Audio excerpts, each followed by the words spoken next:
इस वीडियो में भौतिकी क्लास 10 के पाठ 4 विद्युत धारा के लघु उत्तरीय प्रश्नों को हल करेंगे। इससे पहले हमने अति लघु उत्तरीय प्रश्नों को भी हल किया है। अगर आपने उस वीडियो को नहीं देखा है तो उस वीडियो का लिंक आपको वीडियो के डिस्क्रिप्शन में या फिर वीडियो के आई बटन में मिल जाएगा, वहाँ से आप जाकर देख सकते हैं। अगर आप हमारे सारे वीडियो को देखना चाहते हैं तो चैनल के प्लेलिस्ट में जाइए और वहाँ जाकर के सारे वीडियो आप देख सकते हैं। दोस्तों, हमने सारे प्रश्नों को 2 वीडियो में हल किया है क्योंकि वीडियो लंबा हो जाता है। ये वीडियो का पहला भाग है। ये क्वेश्चन नंबर पहला है, किसी बिंदु पर विद्युत विभव से आप क्या समझते हैं? इसका आंसर हो जाएगा, किसी बिंदु पर विद्युत विभव कार्य का वह परिमाण है जो प्रति एकांक आवेश को अनंत से किसी उस बिंदु तक लाने में किया जाता है। अर्थात धन आवेश को अनंत से किसी बिंदु तक लाने में किए गए कार्य को उस बिंदु पर विद्युत विभव कहते हैं, जिसका SI मात्रक वोल्ट होता है। 2 नंबर क्वेश्चन पूछ रहा है, विद्युत धारा, विभवांतर एवं प्रतिरोध की परिभाषा देना है और इसके SI मात्रक भी लिखना है। इसका आंसर हो जाएगा, किसी चालक पदार्थ में किसी दिशा में 2 बिंदुओं के बीच आवेश के व्यवस्थित प्रवाह को विद्युत धारा कहते हैं और इसका SI मात्रक एम्पियर होता है।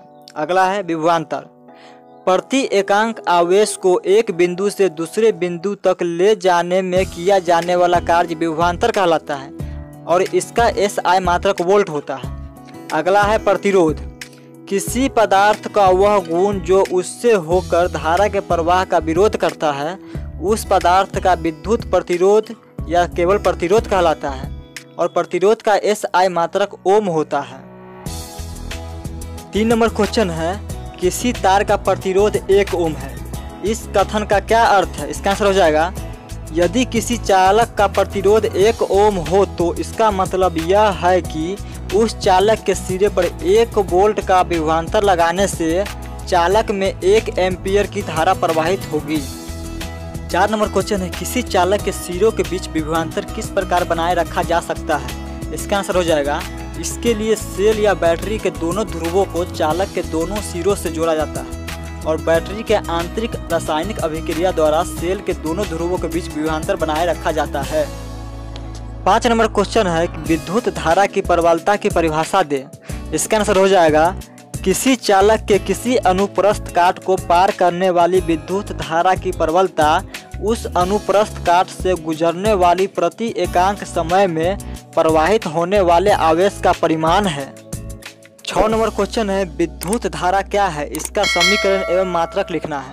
इसका आंसर हो जाएगा, विद्युत धारा से हमारा तात्पर्य होता है तारों से होकर आवेशों का प्रवाह, अर्थात आवेश के व्यवस्थित प्रवाह को विद्युत धारा कहते हैं। इसका SI मात्रक एम्पियर होता है। 7 नंबर क्वेश्चन है, ओम के नियम में चालक का ताप अचर क्यों रहता है? इसका आंसर हो जाएगा, क्योंकि चालक में प्रवाहित विद्युत धारा उसके सिरों के बीच आरोपित विभवांतर के समानुपाती होती है, इसीलिए ओम के नियम में चालक का ताप अचर रहता है। 8 नंबर क्वेश्चन है, ओम के नियम को लिखकर इसकी व्याख्या करें। इसका आंसर हो जाएगा, ओम के नियम के अनुसार यदि किसी चालक के ताप में परिवर्तन न हो तो उसमें प्रवाहित विद्युत धारा उसके सिरों के बीच आरोपित विभवांतर के समानुपाती होता है, अर्थात I बराबर V/R, जहां R जो है एक नियतांक अर्थात अचर ताप पर है जिसे चालक का प्रतिरोध कहते हैं। इसकी व्याख्या करने के लिए एक शुष्क सेल ले लेना है, एक एमीटर, एक वोल्ट मीटर और एक नाइक्रोम के तार के टुकड़े को संयोजित करके जब उसमें विद्युत प्रवाहित किया जाता है तो उसके बीच का मान लगभग बराबर प्रत्येक बार आता है, अर्थात 4 से 5 बार भी हम अगर इस प्रयोग को दोहराते हैं तो उसका मान लगभग V/R का मान जो है वो लगभग समान ही आता है। और जब इसको हम ग्राफ में खींचते हैं सरल रेखा में X अक्ष और Y अक्ष पर, तो इसका जो रेखा जो बनता है वो एकदम सरल सीधी रेखा बनता है, अर्थात इसका मतलब है कि अनुपात जो है इसका अनुपात का मान लगभग समान आता है।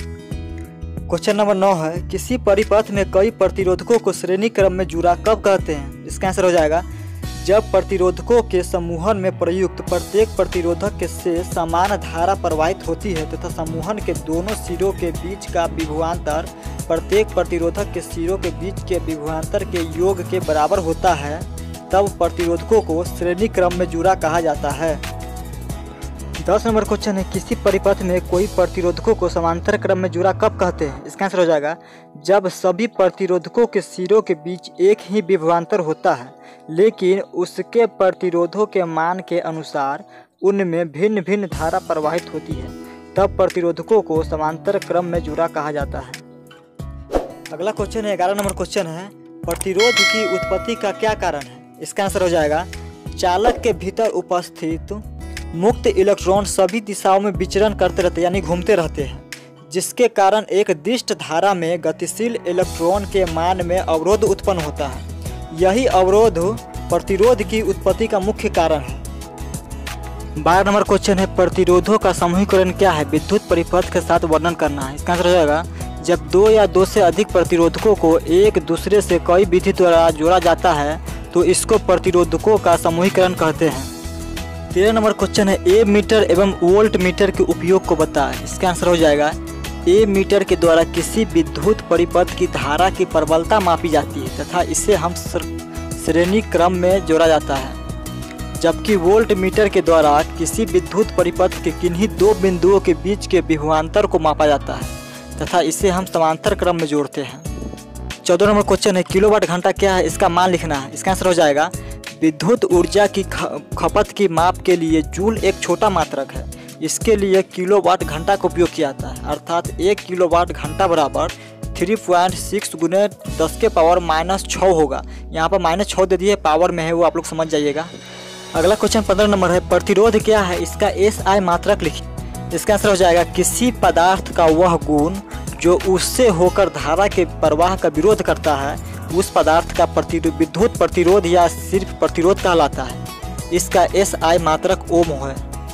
16 नंबर क्वेश्चन है, प्रतिरोधों का संयोजन क्या है? यह कितने प्रकार से होता है? इसका आंसर हो जाएगा जब 2 या 2 से अधिक प्रतिरोधकों को एक दूसरे से कई विधियों द्वारा जोड़ा जाता है तो इसे प्रतिरोधकों का संयोजन कहते हैं। यह 2 प्रकार का होता है, पहला श्रेणी क्रम संयोजन या समूहन और दूसरा समांतर क्रम संयोजन या समूहन। 17 नंबर क्वेश्चन है, विद्युत बल्ब का नामांकित बनाए। इसे आप लोग खुद ही बनाइए, वैसे मैं दे दिया हूँ, देख लीजिए आप लोग। 18 नंबर क्वेश्चन है, विद्युत बल्ब में निष्क्रिय गैस क्यों भरी जाती है? इसका आंसर हो जाएगा विद्युत बल्ब फिलामेंट टंगस्टन का बना होता है, जिससे उच्च ताप पर प्रकाश निकलता है। यदि इस स्थिति में फिलामेंट वायु के संपर्क में आ जाए तो वह वायु के ऑक्सीजन से ऑक्सीकृत होकर भंगुर होकर जल जाएगा या फिर टूट जाएगा। इसलिए बल्ब के भीतर की हवा को निकालकर उसमें कोई निष्क्रिय गैस भर दी जाती है, जिससे यह जले नहीं।